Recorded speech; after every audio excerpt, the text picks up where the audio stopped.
அண்ணாமலையே கண்ணாரமுதே சிவமேலிங்கேசா, கண்ணால் உன்னை கண்டு சிலித்தோம் கைலை மலைவாசா.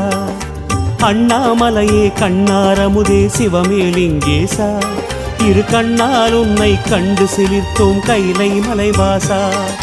அடியடிதோறும் ஆயிரமாக தெரியும் அருணேசா, உனை அடியடியாக கண்டு மகிழ்ந்தோம் அற்புத நடனேசா, ஸ்ரீ அருணாச்சலவாசா. கிரிவலம் செய்வோம் மலைவலம் செய்வோம் திருவடி பாதையிலே, விரிசடை அழகில் கவலை மறப்போம் மலைமுடி காண்கையிலே.